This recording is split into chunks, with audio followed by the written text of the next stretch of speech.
कैसे हैं स्टूडेंट? उम्मीद है आप खैरियत से होंगे सब। आज हम देखेंगे 4 वेरिएबल के मैप। यहाँ पे अगेन हमें एक बहुत बड़ी एक्सप्रेशन दी गई है, आपके सामने है, जिसमें हमारे पास 4 वेरिएबल यूज किए गए हैं। A complement first, B complement, C complement, D complement, plus फिर A complement, B, C complement और डी, फिर plus A complement, B, C complement और D complement and so on. तो हमारे पास बहुत सारी टर्म्स हैं, तो यहाँ पे डायरेक्ट आपने आंसर भी अगर आपको नजर आ रहा है तो ये आंसर है। तो अब आप देख लें कि फर्स्ट जो हमें इतनी बड़ी टर्म दी गई है, उस टर्म में और इस टर्म में कितना डिफरेंस है।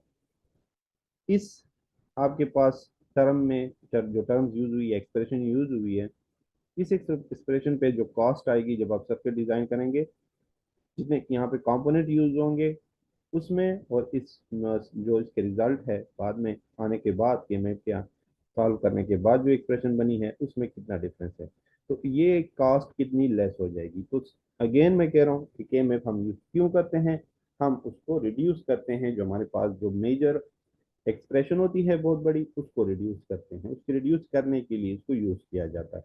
काफी हद तक ये हमारे काम आ जाता है। तो अप टू 4 वेरिएबल या अप टू 5 6 वेरिएबल ये काम अच्छी तरह करती है, लेकिन जितने ही आपके पास वेरिएबल बढ़ते हैं तो फिर हम थ्योरम्स की तरफ जाते हैं। ठीक है, हम डिफरेंट थ्योरम्स अप्लाई करते हैं। लेकिन यहाँ पे चूंकि हम यही के मैप को ही डिस्कस कर रहे हैं, के मैप है आपके उसमें कोर्स में, थ्योरम नहीं है, तो इसलिए हम 4 वेरिएबल तक आएंगे। आप लोग इसको मजीद भी एक्सपेंड कर सकते हैं, 5 तक भी चेक कर सकते हैं और 6 तक भी कर सकते हैं एंड सो ऑन, क्योंकि सीखने का अमल कभी भी नहीं रुकता।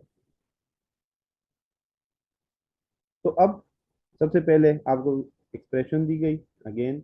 अब आपने यहाँ पे क्या करना है, टेबल आपकी चॉइस पे है। अगर आप लोग वेरिएबल की शक्ल पे टेबल बनाते हैं तो आप बना सकते हैं, अगर आप सिंपल इसी तरह बनाते हैं तो फिर भी बना सकते हैं।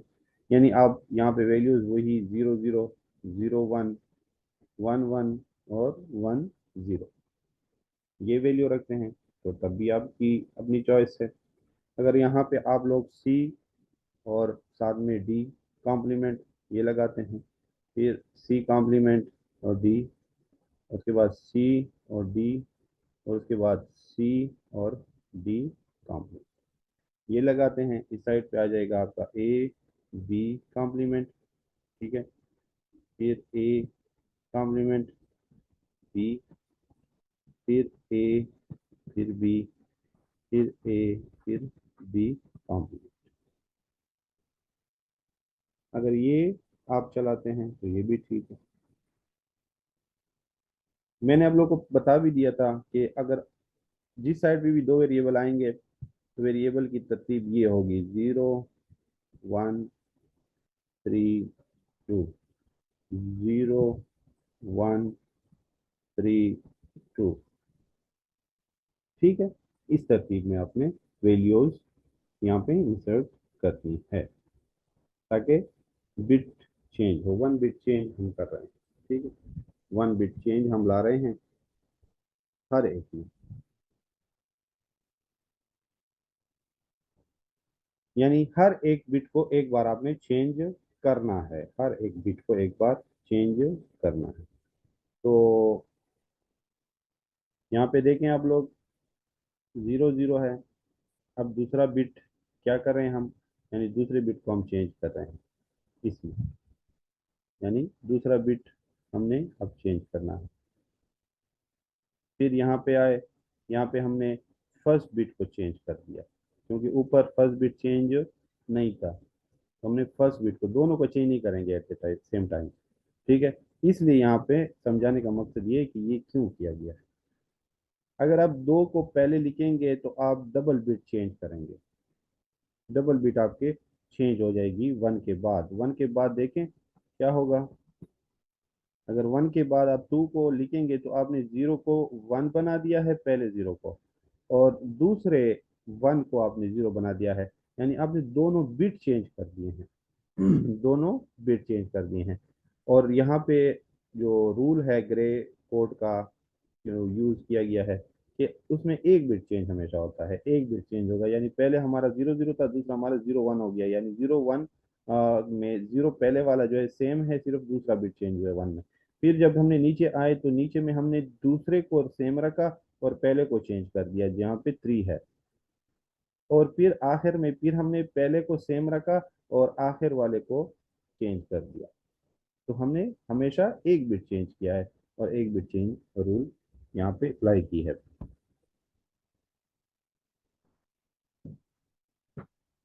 तो ये चीज यहाँ पे इंक्लूड की गई है। अब आपकी चॉइस है कि आप इसको कैसे वो करते हैं, लेते हैं, ये आपकी चॉइस। आपने अगर ये अल्फाबेटिकली इसको रिप्रेजेंट करना है तो फिर ये लिखें साइड पे, ये चीजें लिखें, एक कॉम्प्लीमेंट इस तरह, ये भी लिख सकते हैं इनकी जगहों पे, ठीक है, इनकी जगह। और आप ये 0 0 0 1 भी लिख सकते हैं। तो अब आप कम्बिनेशन ढूंढें।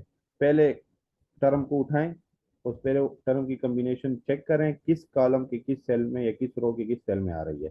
तो पहला आ रहा है A complement, B complement, C complement, D complement. A complement, B complement, ये वाला आ गया इधर से, ऊपर से आ जाएगा आपका सी कॉम्प्लीमेंट, डी कॉम्प्लीमेंट। तो एक वैल्यू तो यहाँ पुट हो जाएगी 1। अब दूसरी टर्म को उठाएं, दूसरे टर्म को ढूंढें कहाँ आता है तो वो उसको में फिल कर दे। फिर तीसरी टर्म को उठाएं, फिर चौथी को उठाएं, फिर पांचवी को, फिर छठी को, फिर सातवीं को। तो ये 7 टर्म जो आपके पास हैं, इनको आपने यूं पुट कर देना है। अभी आपने ग्रुप नहीं बनाया, आपने जस्ट यहाँ पे जो टर्म लोकेट हो रही है जिस सेल में, उसमें आपने सिर्फ 1 लिख देना है, 1 1 1। तो आपका एक 1 यहाँ पे आ गया, एक 1 यहाँ पे आ गया, एक 1 यहाँ पे आ गया, एक 1 यहाँ पे आ गया, एक 1 यहाँ पे, एक 1 यहाँ पे और एक 1 यहाँ। ठीक है, तो ये आपकी ये चीजें आ गई, आपके 1 वगैरह सारे आ गए। अब आते हैं ग्रुपिंग की तरफ। हम अब ग्रुप बनाएंगे। तो ग्रुप आप कैसे बनेंगे, मैंने अगेन आपको कहा था कि कोनों पे जो है वैल्यू, अब हम कोनों के कैसे बना रहे हैं, ये इसके साथ, ये कोना इसके साथ। तो ये आपका ये 1 इस 1 के साथ आ गया, ये जो लाइटेड है ये 1 ये इसके साथ आ गया। तो ये 4 का एक ग्रुप बन गया, 4 वैल्यूज हैं इसमें, 1 2 3 4, 4 वैल्यूज। नहीं, ग्रुप 1 अभी आ गया। अब दूसरा ग्रुप भी है या नहीं है, काम। अब ये देखें, दोबारा 4 का एक दूसरा बन रहा है। ये हम दो दो के नहीं बना रहे, बड़े बड़े ग्रुप हैं तो बड़े बनते हैं, एडजेसेंट ग्रुप है, एडजेसेंट वैल्यू। तो 2 ग्रुप आपके इसमें आएंगे, इसलिए यहाँ पे 2 ग्रुप की वैल्यूज हैं। आई समझ? तो पहले मैं समझा सकता हूँ, रैप अप करना है आपने, बिल्कुल कोने जो हैं अगर सेम एक दूसरे के एडजेसेंट है कोने तो फिर ठीक है। अगर ये वाला कोना यहाँ होता तो ये ग्रुप इसके साथ नहीं बन सकता, फिर आपने यहाँ 2 का बना। तो ये मुख्तलिफ चीज़ें हैं, मुख्तलिफ बातें हैं जो मैं डिटेल में समझाने की कोशिश कर रहा हूँ ताकि आप लोगों को अच्छी तरह से समझ आ जाए। और ये तभी होंगी जब आप लोग मेरे साथ देंगे। और साथ कैसे देना है, आपने प्रैक्टिस करना है। तो हमने ये 2 ग्रुप बना लिए हैं, ठीक है, 2 ग्रुप यहाँ पे बन गए हैं। मैं ये सारा कुछ इरेज कर देता हूँ, ठीक है, आप आगे चलते हैं। अब आपने करना क्या है, सेम उसी तरह 2 ग्रुप हैं, दोनों ग्रुप को आपने सबसे पहले किसको सॉर्ट करना है, इसको करना है तो आपकी मर्जी है, या इसको करना है आपकी मर्जी है। 2 आपके पास ग्रुप हैं। तो डायरेक्ट आप देख लें, सबसे पहले डायरेक्ट कैसे देखना है, उस तरह देखना है जो मैंने पहले आपको बताया था। इधर से देखें, लेट सपोज हम ये सेंटर वाले को एग्जीक्यूट करते हैं, इसको, ये ग्रुप 1 है हमारा। तो इसमें देखें कौन से कॉलम इन्वॉल्व हैं, कौन से रो इन्वॉल्व है। तो रो हमारे पास ये 2 रो इन्वॉल्व हैं और कॉलम हमारे पास ये 2 कॉलम इन्वॉल्व। रो में कौन सी वैल्यू बच रही है हमारे पास, कौन सी खत्म हो रही है, तो ये डायरेक्ट तरीका बता रहा हूँ, वो सिंप्लीफाई करके हमने काट कोट कर वो चीज़ अब खत्म करें। थोड़ा एडवांस पे जा रहा हूँ मैं, तो अब आराम आराम से, पहले मैं डिटेल में कर रहा था सारा कुछ, जो एक्सप्रेशन जैसे फार्मूला लगा कि कटिंग कटिंग हो रही थी वो कर रहे थे, लेकिन अब यहाँ देख के ही आप कर लें, देख के ही आपको समझ आनी चाहिए।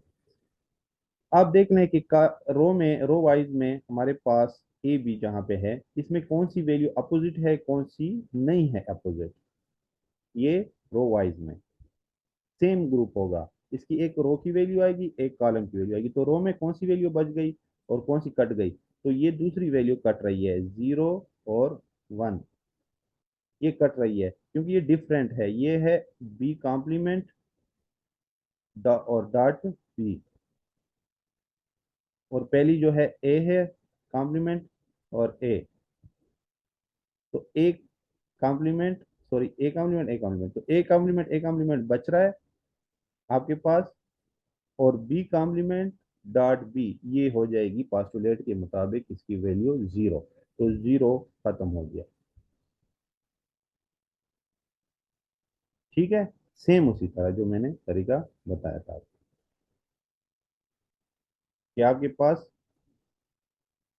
ए कॉम्प्लीमेंट, फिर वही एग्जांपल को सिंप्लीफाई करने पे आ गया हूँ। मैं बहुत चाहता हूँ कि मैं डायरेक्ट करूँ, लेकिन फिर भी आप लोग के लिए A complement B complement plus A complement B. अब इसमें क्या सेम है? ए कॉम्प्लीमेंट वो बाहर निकल आएगा, अंदर रह जाएगा बी कॉम्प्लीमेंट प्लस बी। तो ये वैल्यू आपके पास 1 हो जाएगी। ठीक है, और ये 1 डॉट, सॉरी 1 कॉम्प्लीमेंट डॉट 1। तो ए कॉम्प्लीमेंट 1 के साथ ज़रब का रहा है, तो ये हमारे पास रह जाएगा 1।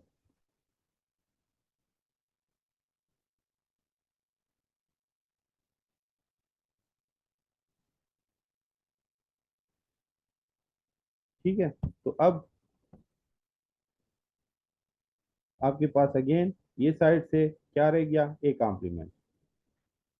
इस साइड से आपके पास ए कॉम्प्लीमेंट रह गया, और वो आपके पास ये आ गया। यानी हमने पहले इस ग्रुप को एग्जीक्यूट किया है, तो उसकी वैल्यू पहले आई हुई है, और दूसरे को बाद में करें तो ए कॉम्प्लीमेंट तो यहाँ से हमें मिल गया, यहाँ से, क्योंकि मैंने बताया कि ये दूसरी वैल्यू कट रही है, दूसरी वैल्यू कट रही है। ये अपोजिट। ऊपर से देख लें, ऊपर से ये दो कॉलम इन्वॉल्व हैं। ठीक है, अब इन कॉलम में क्या कटेगा? पहली वैल्यू सेम, यानी सी कॉम्प्लीमेंट रह जाएगा, और डी कॉम्प्लीमेंट डी कट जाएगा। तो यहाँ से सी कॉम्प्लीमेंट आया। तो देख लें, पहली दूसरी जो टर्म है इसमें ये वाला A complement dot C complement आपके पास रह गया।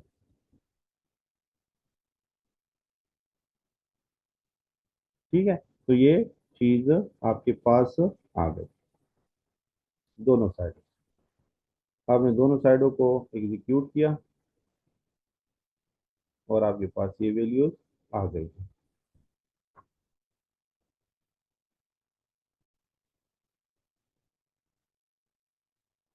सेम इसी तरह आपके पास अब ग्रुप 2 है, तो पहली वैल्यू, पहली टर्म हमारे पास बन गई है ये वाली। ठीक है, पहली टर्म हमारे पास ये वाली बन गई। अब दूसरी टर्म की तरफ जाते हैं। दूसरी टर्म हमारे पास क्या है? दूसरी टर्म हमारे पास ये रैप अप वाली है। तो रैप अप वाली को देख लेते हैं, इसमें कौन सी कॉलम कौन सी रो है। तो अगेन ये वाला एक यूज हो रहा है आपके पास कॉलम, और एक ये, सॉरी रो यूज हो रही है, एक ये रो यूज हो रही है, और एक ये कॉलम यूज हो रहा है, और एक ये कॉलम यूज हो रहा है। तो आप देख लें कौन से वैल्यूज कटेंगी, कौन सी रह जाएंगी। तो अब पहली वैल्यू, यानी यहाँ पे अगर देखें तो ये ए कॉम्प्लीमेंट और ए, ये कट जाएगा और बी कॉम्प्लीमेंट रह जाएगा। तो बी कॉम्प्लीमेंट आ गया। तो डायरेक्ट आंसर बता रहा, तरीका बता रहा। और अगर कॉलम वाइज देखें तो ये कॉलम में आपके पास जो पहला सी कॉम्प्लीमेंट है और सी, ये कट जाएगा और डी कॉम्प्लीमेंट रह जाएगा। तो बी कॉम्प्लीमेंट डी कॉम्प्लीमेंट इस ग्रुप से निकल आया, और पहले ग्रुप से ए कॉम्प्लीमेंट और सी कॉम्प्लीमेंट निकल आया। तो ये एक मेथड था, डायरेक्ट मेथड। और बाकी भी मैंने बता दिया कि इसको अगर उसी तरह करते हैं डिटेल में तो वो मेथड भी है, और डायरेक्ट आंसर लिखते हैं तो वो डायरेक्ट है। सबसे पहले आपने एक्सप्रेशन को देखना है, एक्सप्रेशन में वैल्यूज को आइडेंटिफाई कर लेना है, कौन सी लोकेशन पे कौन सी वैल्यू है। टेबल बना लेनी है, टेबल की वैल्यूज ऊपर रो वाइज और उसके कॉलम वाइज रख लेनी है। फिर उसमें सेल को फिल करना है। सेल को फिल करने का तरीका क्या है कि लोकेशंस को देखें, किस लोकेशन पे आपकी वैल्यू आ रही है, वहाँ पे 1 लिख दो। तो आपने 1 लिखा, और उसके बाद आपने फिर ग्रुपिंग करनी है, तीसरे नंबर पे ग्रुप बना लिए। ग्रुप के बाद आपने फिर उसको सिंप्लीफाई करना है। ठीक है, तो ये हमारे पास फोर वेरिएबल के मैप का कि कैसे होता है, और उम्मीद है आप लोग को समझ आ गई होगी। प्रैक्टिस करें, इंशाल्लाह आपको कोई प्रॉब्लम नहीं होगी। Thank you so much.